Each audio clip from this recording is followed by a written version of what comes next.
Kurtarma operasyonu başarıyla tamamlanmıştır. Tüpü var. Evet, tüpü var.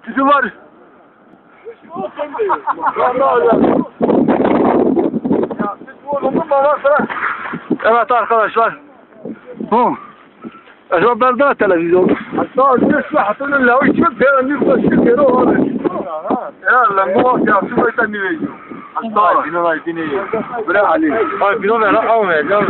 Evet arkadaşlar görünüyorlar. Ekibimiz geliyor.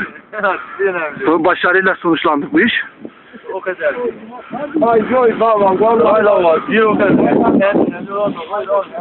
Evet. Bir var şu an gözü görmüyor.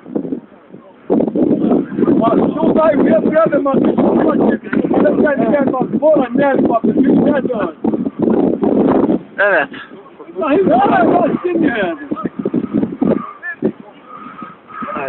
112 He 112 hocam.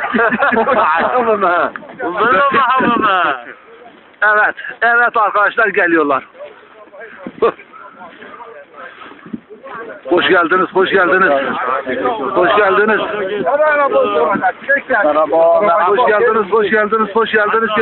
Geçmiş olsun. Ya beş bakır olmaya geçmiş olsun.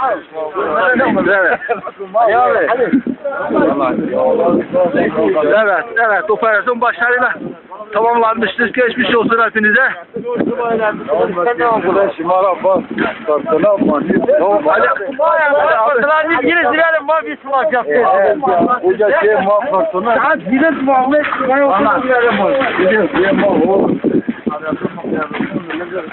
Bu kısa bakmaya tutar televizyon Ali abi.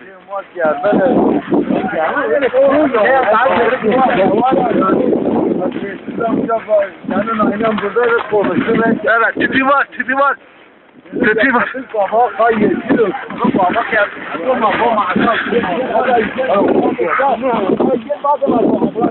Bana şey yaptın mı abla? Gel. Allah yarım. Kimler var ki koramı? Tamam.